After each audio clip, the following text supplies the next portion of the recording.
मेरे प्यारे बच्चों, आप सभी का स्वागत है। 2026 का विज्ञान का वायरल पेपर लाए हैं। आप यदि बोर्ड की परीक्षा में 95% तक बोर्ड के एग्ज़ाम में लाना चाहते हैं तो आप इस विज्ञान का जो वायरल पेपर है, इस पेपर को आप संपूर्ण हल देखें। जितने भी प्रश्न हैं सभी एक प्रकार का वायरल पेपर है जो आपके बोर्ड के एग्ज़ाम में सेम टू सेम प्रश्न पूछे जाएंगे। सारे प्रश्नों को आपको बताने वाले हैं, तो आप सारे प्रश्नों को ज़रूर देखिएगा। तो चलिए वीडियो स्टार्ट करते हैं। तो आप देख सकते हैं कि 2026 का विज्ञान का जो वायरल पेपर है, विज्ञान का जो पेपर का सेट है CM है। देखिए आपका जो पेपर रहेगा ना, टोटल पूर्णांक जो रहेगा टोटल 70 नंबर का आपका रहता है, और जो समय रहता है आपका 3 घंटा 15 मिनट में इस पेपर को संपूर्ण हल करना रहता है। अब यहाँ पे इसके कुछ समान निर्देश दिए गए हैं। समान निर्देश को आपको प्रत्येक पेपर में बता चुके हैं, वही समान निर्देश यहाँ पे यदि आप पढ़ना चाहते हैं तो यहाँ पे पढ़ लीजिएगा।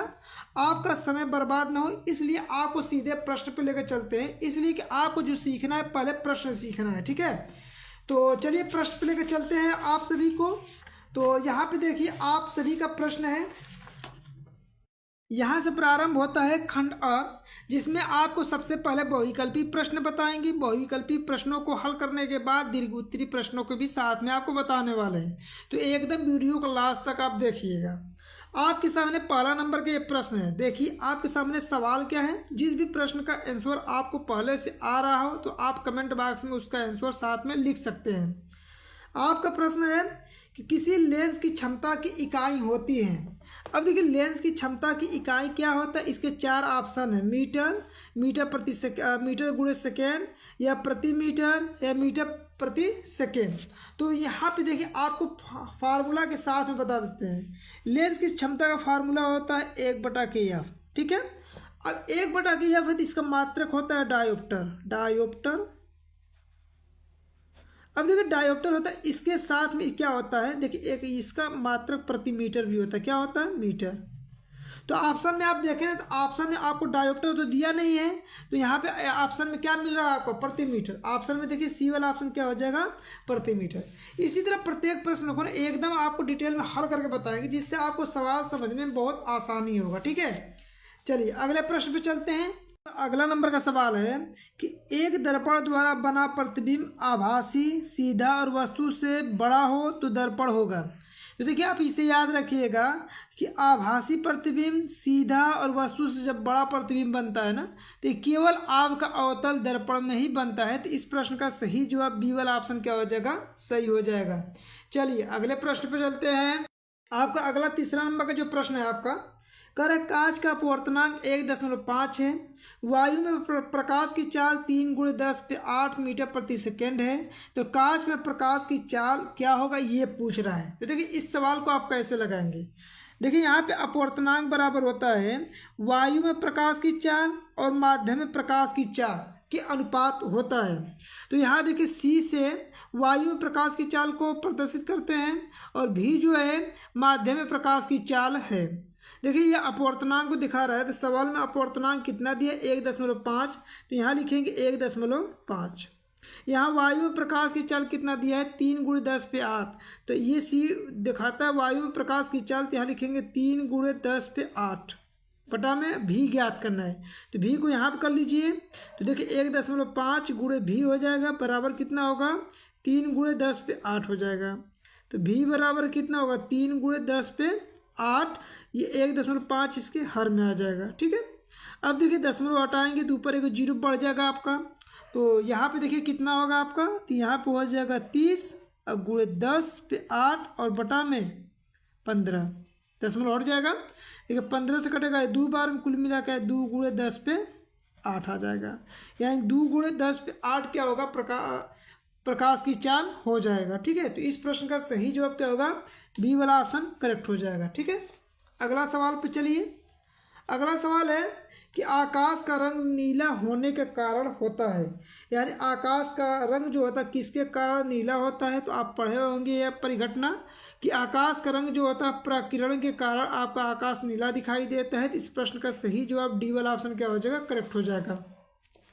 अगला प्रश्न ध्यान रखिए, यदि किसी निश्चित प्रतिरोध से होकर बहने वाली वैद्युत धारा आधी कर दी जाती है तो उसमें उत्पन्न ऊष्मा हो जाएगी। तो देखिए इस सवाल को आप कैसे लगाएंगे, तो यहाँ पे याद रखिएगा कि ऊष्मा H बराबर होता है I²RT। ठीक है, अब धारा क्या हो रहा है कि आधा हो जा रहा है, तो यहाँ पे धारा और ऊष्मा में संबंध क्या थी, H प्रोपोर्शनल टू I हो जाएगा। ठीक है, अब यहाँ वैद्युत धारा को आधा कर दीजिए, तो H प्रोपोर्शनल टू, देखिए यहाँ पे स्क्वायर तो स्क्वायर के रूप में, अब आधा हो जाएगा तो क्या हो जाएगा, 1/2 हो जाएगा, यहाँ पे स्क्वायर कर लीजिए। ठीक है, तो H प्रोपोर्शनल टू 1 का स्क्वायर 1 और 2 का स्क्वायर 4, यानी धारा कितना हो जाएगा, 1/4 हो जाएगा। ठीक है, यहाँ पे देखिए ऊष्मा हो जाएगा तो ऊष्मा कितना हो जाएगा, 1/4। तो यहाँ पे ऑप्शन देखिए 1/4 है कहाँ पे, तो यहाँ पे सी वाला ऑप्शन क्या हो जाएगा, करेक्ट हो जाएगा। ठीक है, अगला नंबर का सवाल देखिए आप, किसी एक समान चुंबकीय क्षेत्र में एक धारावाही चालक पर लगने वाले चुंबकीय बल का परिमाण निर्भर करता है, यानी कि जो बल होता है ना वो किसके ऊपर निर्भर कर रहा है ये बताना है। ठीक है, तो देखिए वैद्युत धारा पर, चुंबकीय क्षेत्र की तीव्रता पर, चालक की लंबाई पर, वैद्युत धारा की दिशा पर। देखिए चुंबकीय बल का परिमाण होता है ना, चुंबकीय बल बराबर क्या होता है, यहाँ पे फार्मूला आप देख लीजिए पहले, चुंबकीय बल बराबर F=2 होता है IBL sin थीटा होता है। ठीक है, देखिए ये धारा पर भी निर्भर करेगा और किस पे निर्भर करेगा, चालक की लंबाई के तार के ऊपर भी निर्भर करता है। तो यहाँ पे आपका क्या ऑप्शन होगा, ए और सी दोनों हो जाएगा, जो कि ए और सी ऑप्शन में नहीं दिया है, तो आपका ए भी सही होगा और सी भी ऑप्शन सही हो जाएगा इसके अनुसार। ठीक है, तो दोनों में से कोई भी ऑप्शन आप लगा देंगे तो आपको नंबर पूरा का पूरा मिल जाएगा। अगला सवाल देखिए, आपका अगला नंबर का सवाल है कि लघु पतन के समय वैद्युत परिपथ में वैद्युत धारा का मान हो जाता है। ठीक है, लघु पतन का मतलब होता है शॉर्ट सर्किट। जब आपके घर में शॉर्ट सर्किट होता है तो उस समय आपका धारा क्या होता है, बहुत अधिक बहने लगता है ना, तो धारा जो होगा बहुत अधिक बहने लगता है। तो ऑप्शन में दिया है बहुत कम, परिवर्तन नहीं है, बहुत अधिक या लगातार परिवर्तन होगा। जब आपका लघु पतन होता है तो उस समय धारा क्या होता है, बहुत अधिक बहता है। तो इसका सही जवाब क्या होगा, सी वाला ऑप्शन करेक्ट हो जाएगा। ठीक है, अब देखिए उपभाग 2 है, उपभाग 2 में आपके रसायन विज्ञान के सभी सवाल हैं, जिसमें आपका 8वां नंबर का सवाल है कि C6H6 में C परमाणु की संख्या है, तो C की संख्या कितना है, देखिए 6 दिया है, परमाणु की संख्या 6 हो जाएगा। इसका सही जवाब डी वाला ऑप्शन करेक्ट हो जाएगा। अगला देखिए प्रबल बेस है, आपको प्रबल बेस का मतलब हो गया कि प्रबल आपको क्षार बताना, बेस का मतलब क्या होता है, क्षार होता है। तो प्रबल क्षार आपका यहाँ पे कौन सा होगा ये बताना है। तो देखिए NaOH होता है, सोडियम हाइड्रोक्साइड जो होता है प्रबल बेस होता है, यानी प्रबल क्षार क्या है आपका, NaOH है। तो इसका सही जवाब ए वाला ऑप्शन सही हो जाएगा। चलिए अगले नंबर के सवाल को देखते हैं। अगला सवाल देखिए, डॉट डॉट डॉट को गर्म करने पर O2 गैस प्राप्त होती। अब इसमें जो आपका यौगिक दिया, इसमें कौन सी यौगिक ऐसा है जिसे गर्म करेंगे तो आपको O2 गैस निकलता है। ठीक है, तो आप इसे देखिए लेड नाइट्रेट होता है ना, लेड नाइट्रेट को यदि गर्म किया जाता है तो O2 गैस निकलता है। इस प्रश्न का सही जवाब सी वाला ऑप्शन क्या हो जाएगा, करेक्ट हो जाएगा, इसे याद रखिएगा। ठीक है, अगला प्रश्न देखिए आपका अगला है कि साधारण ताप पर द्रव धातु होता है। तो साधारण ताप पर द्रव धातु होता है आपका पारा होता है, तो इसका सही जवाब डी वाला ऑप्शन सही हो जाएगा। अगला प्रश्न आपका है कि अवक्षेप अभिक्रिया, आपको बताना है कि अवक्षेप अभिक्रिया इसमें से कौन सा है। तो देखिए अवक्षेप अभिक्रिया में आप याद रखिएगा, बेरियम क्लोराइड को जब सल्फ्यूरिक अम्ल के साथ जब क्रिया कराया जाता है तो बेरियम सल्फेट और अम्ल HCl निकलता है। इसे कौन सा अभिक्रिया बोलते हैं, अवक्षेप अभिक्रिया बोलते हैं। तो इसका सही जवाब ए वाला ऑप्शन क्या हो जाएगा, करेक्ट हो जाएगा। अगला प्रश्न पे चलिए, देखिए आपका अगला नंबर का प्रश्न है, देखिए अगला 13वां नंबर का है, ब्यूटेनॉल 2 का अणु सूत्र इसमें बताना है कि जो यहाँ पे आपका ऑप्शन दिया है इसमें ब्यूटेनॉल 2 का अणु सूत्र बताना है। देखिए पहचान करना भी बहुत सा आसान है, पहचान करना है। देखिए आपका ऑक्सीजन O2 तो आता नहीं है ना, आपका ऑक्सीजन आयुपेशी में जब देखेंगे नहीं होगी में तो O2 कहीं पे नहीं मिलेगा, तो ये तो ऑप्शन होगा नहीं। अब यहाँ CH4H8 है, तो ये देखेंगे एल्केन एल्किन एल्काइन का सूत्र हो जाएगा, ये एल्केन एल्किन एल्काइन का सूत्र होगा, जबकि एक ही ऑप्शन बच रहा है, तो ये वाला ऑप्शन क्या हो जाएगा, करेक्ट होगा। तो ऐसे आप ऑप्शन को छाट के भी आप आंसर लगा सकते हैं या आप डायरेक्ट याद रख सकते हैं। ब्यूटेनॉल 2 का अणु सूत्र क्या है, C4H10O है। ठीक है, चलिए अगले नंबर के सवाल को देखते हैं, उपभाग 3।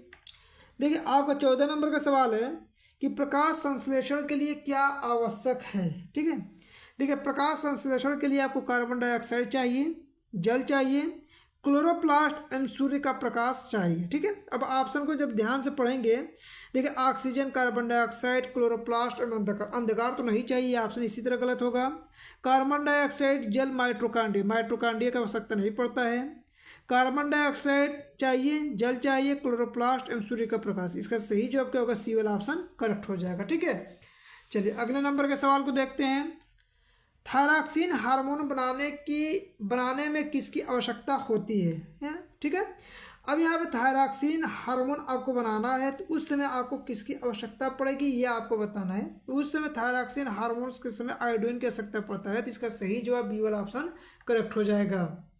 अगला नंबर का प्रश्न है, मेंडल ने लंबे और बौने मटर के पौधों के मध्य क्रॉस कराया तो प्राप्त प्रथम संतति पीढ़ी F1 में लंबे एवं बौने पौधे का प्रतिशत कितना था ये आपको बताना है। तो ये था 100% बौने, इसे याद रखिएगा। बी वाला ऑप्शन क्या हो जाएगा? करेक्ट हो जाएगा।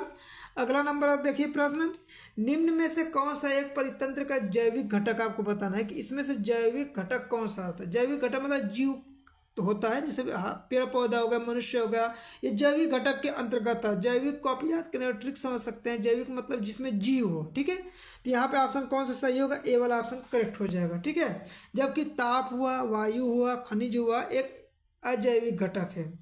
अगला प्रश्न 18 नंबर का देखिए, द्वार कोशिकाएं पाई जाती है, यानी द्वार कोशिकाएं किसमें होती है? जो आपकी पत्तियां होती है ना उसमें स्टोमेटा होता है, उसमें क्या होता है आपका द्वार कोशिकाएं होती है। तो इसका सही जवाब सी वाला ऑप्शन करेक्ट हो जाएगा। अगला नंबर का प्रश्न देखिए 19 नंबर का, वायुमंडल की ऊपरी सतह में उपस्थित ओजोन गैस सूर्य से आने वाले किस विकिरण से पृथ्वी की रक्षा करती है? तो आप सभी को पता है कि पराबैंगनी किरणें आती है जिससे ओजोन परत रोकता है। तो इसका सही जवाब क्या होगा? ए वाला ऑप्शन करेक्ट हो जाएगा। अगला प्रश्न है, निम्न में से कौन सुमेलित है? अब यहाँ सुमेलित कौन सा ये बताना, जैसे विखंडन अमीबा में होता है, खंडन ब्रायोफिलम में है, मुकुलन स्पाइरोगाइरा में है, कायिक प्रवर्धन हाइड्रा में। अब यहाँ पे सही सुमेलन कौन सा है? विखंडन की क्रिया जो होती है आपका अमीबा में होता है, तो इसका सही जवाब ए वाला ऑप्शन आप क्या रखेंगे? याद रखेंगे, ए वाला ऑप्शन करेक्ट है। ठीक है, तो देखिए 20 बहुविकल्पी प्रश्न था। अब यहाँ खंडवा के जितने भी वर्णात्मक प्रश्न हैं सभी प्रश्न आपको बता दे रहे हैं, सभी प्रश्नों को आप जरूर तैयार कर लीजिएगा। ठीक है, देखिए पहला आपका सवाल है, ये 2 नंबर का आपके बोर्ड के एग्जाम में आने वाला है। नामांकित किरण आरेख की सहायता से दूरदृष्टि दोष को समझाइए, इसे लेंस द्वारा कैसे संशोधित किया जा सकता है। ठीक है, इस प्रश्न को तैयार कीजिए। साथ में अगला नंबर का प्रश्न है कि एक गोलीय दर्पण 16 सेंटीमीटर दूरी पर रखी वस्तु का आभासी प्रतिबिंब दर्पण के पीछे 12 सेंटीमीटर दूरी पर बनता है। प्रतिबिंब का आवर्धन और दर्पण का प्रकार आपको बताना है। ये टोटल कितने नंबर का है? 2 नंबर का। इन सारे प्रश्नों को आप तैयार रखिए, एकदम बोर्ड के एग्जाम के लिए एकदम वायरल समझ लिए प्रश्न है। इसी प्रकार के बोर्ड के एग्जाम में सेम टू सेम प्रश्न पूछे जाते हैं। ठीक है, अगला प्रश्न देखिए, उत्तल लेंस से किसी वस्तु के आभासी आवर्धित प्रतिबिंब बनने के लिए नामांकित किरण आरेख आपको बताना है। ये सारे प्रश्न आपको कराया जा चुका है, आप उन सारे प्रश्नों को जरूर पढ़ लीजिएगा। अगला है कि एक उत्तल लेंस किसी वस्तु का 3 गुना आवर्धित उल्टा प्रतिबिंब बनाता है जबकि वस्तु इससे 15 सेंटीमीटर दूरी पर स्थित है, तो लेंस की फोकस दूरी ज्ञात करना है। इस प्रश्न को भी आप जरूर लेंस वाला पढ़ लीजिएगा, तैयार जरूर कर लीजिएगा। ठीक है, ये देख लीजिए सारे प्रश्न आपका 2-2 नंबर का है। अगला तीसरा नंबर का प्रश्न देखिए, दिए गए वैद्युत परिपथ में अमीटर द्वारा प्रदर्शित वैद्युत धारा की गणना करना है। ये टोटल कितने नंबर का है? 2 नंबर का। ये देखिए आपके सामने परिपथ, इसी परिपथ के अनुसार आपको क्या करना है कि धारा का मान ज्ञात करना है कि यहाँ से परिपथ से कितना धारा आपका प्रवाहित होगा। ठीक है, अगला इसी में प्रश्न है, ये भी आपका 2 नंबर का है कि वैद्युत बल्बों के तंतुओं के निर्माण में प्राय टंगस्टन का ही उपयोग क्यों किया जाता है, ये आपको बताना है, रीजन के साथ में लिखना है। ये टोटल कितने नंबर का है? 2 नंबर का है।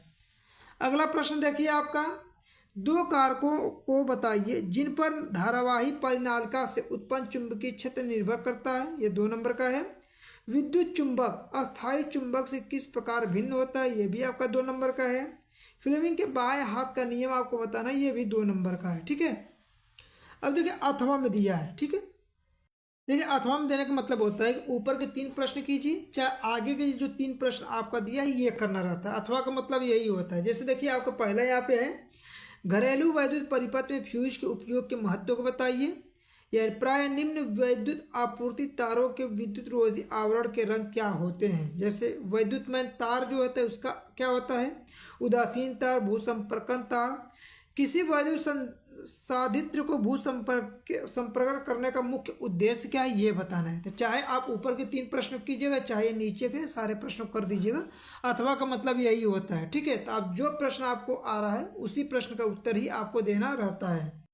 देखिए ये 5 है। आपका 5वां प्रश्न क्या है कि सांद्री सल्फाइड अयस्क से अशुद्ध धातु को कितने पदों में प्राप्त किया जाता है। अशुद्ध कॉपर के शुद्धिकरण की वैद्युत अपघटनी विधि का सचित्र वर्णन कीजिए। टोटल कितने नंबर का है? 4 नंबर का है। ठीक है, अगला प्रश्न 6वां नंबर देखिए कि निम्नलिखित अभिक्रियाओं में उपचायक तथा अपचायक पदार्थ का कारण सहित चुनिए। इसमें से आपको देखिए 3 प्रश्न दिए, तीनों प्रश्नों को बताना है। इसमें आपको उपचायक कौन है और अपचायक पदार्थ कौन है ये बताना है। ठीक है, इन सारे प्रश्नों को आप देख के सारे प्रश्नों को जरूर तैयार कर लीजिए। शुद्ध जल का पीएच मान कितना होता है आपको ये तैयार करना है। ठीक है, शुद्ध जल का पीएच मान आप सभी को पता है कि 7 होता है। देखिए 7वां नंबर का प्रश्न है जो आपको तैयार करना है, बोर्ड के एग्जाम के लिए इम्पोर्टेंट है। निम्नलिखित अकार्बनिक यौगिकों के उपयोग लिखिए। जैसे प्लास्टर ऑफ पेरिस का उपयोग लिखना है, विरंजक चूर्ण का उपयोग लिखना है, सोडियम बाइकार्बोनेट का उपयोग लिखना है। बस एक एक उपयोग लिखेंगे जिस पे आपका 1-1 नंबर है। ठीक है, अगला प्रश्न सेकंड वाला देखिए क्या है। क्या होता है जबकि केवल रासायनिक समीकरण आपको लिखना है। एथेनॉल को K2Cr2O7 तथा सांद्र H2SO4 के साथ गर्म किया जाता है तो क्या बनेगा। इसके साथ एथिल एल्कोहल को सांद्र H2SO4 की उपस्थिति में ग्लेशियन एसिटिक अम्ल के साथ गर्म किया जाता है तो क्या बनता है, ये आपको समीकरण केवल लिखना है। ठीक है, एसिटिक अम्ल की अभिक्रिया सोडियम बाइकार्बोनेट कराई जाती है तो कौन सा समीकरण बनता है। यह टोटल कितने नंबर का है? एक प्रश्न 1 नंबर का है। या इसके अलावा आपका अथवा में भी दिया है, चाहे आपको ऊपर वाला आ रहा है तो कीजिए, चाहे अन्यथा नीचे वाला। जैसे देखिए क्या होता है जबकि केवल रासायनिक समीकरण ही देना है। यहाँ पे भी प्लास्टर ऑफ पेरिस की जल से क्रिया कराई जाती है तो उसका समीकरण बनाइए। यह सोडियम क्लोराइड के संतृप्त जलीय विलयन में NH3 तथा CO2 प्रवाहित की जाती है तो उसका समीकरण आपको बना के लिखना है। COH2 की Cl2 गैस से अभिक्रिया कराई जाती है तो इसका समीकरण आपको लिखना रहेगा। तो ये सारे प्रश्नों को आप जरूर तैयार कीजिएगा। साथ में अगला है कि साबुन के निर्मलीकरण की क्रिया को समझाइए। ठीक है, ये आपको सारे प्रश्न तैयार कर लीजिए, ये भी 3 नंबर का है। ठीक है, तो ये सारे प्रश्न जितने भी हैं इंपॉर्टेंट हैं। देखिए विभाग 3 में आपके जीव विज्ञान के सारे प्रश्न यहाँ पे दिए गए हैं, देख सकते हैं। निम्नलिखित पे संक्षिप्त टिप्पणी लिखना है कि आहार श्रृंखला क्या होता है, मानव में वृद्धि हार्मोन क्या है। टोटल ये 4 नंबर का प्रश्न है। अगला प्रश्न है कि स्वपोषी पोषण एवं विषमपोषी पोषण के उदाहरण सहित विभेदन करना है। टोटल ये 4 नंबर का ये भी है। इसके अलावा निम्नलिखित पर संक्षिप्त आपको टिप्पणी लिखना है कि प्रतिवर्ती क्रिया क्या होता है, लसिका क्या होता है। और अगला प्रश्न जो वायरल है इस प्रश्न को भी देख लीजिए आप। मानव के उत्सर्जन तंत्र की संरचना एवं कार्यविधि का वर्णन कीजिए। या इसके अलावा अथवा में दिया है कि पादपों में परिवहन का वर्णन कीजिए तथा इसके महत्व को लिखिए। ये टोटल 6 नंबर का रहता है। इस प्रकार से जितने भी आपके बोर्ड के एग्जाम के लिए वायरल प्रश्न थे सभी प्रश्नों को आपको बताएं, सारे प्रश्नों को आपको दिखा दिए, सारे प्रश्नों को आप लिख के इन प्रश्नों का उत्तर तैयार जरूर कर लीजिएगा। ठीक है, यह वीडियो आपको पसंद आए तो वीडियो को लाइक कीजिए, चैनल पर नए हैं तो चैनल को सब्सक्राइब कर लीजिए और अपने दोस्तों के पास अधिक से अधिक वीडियो को शेयर कीजिए।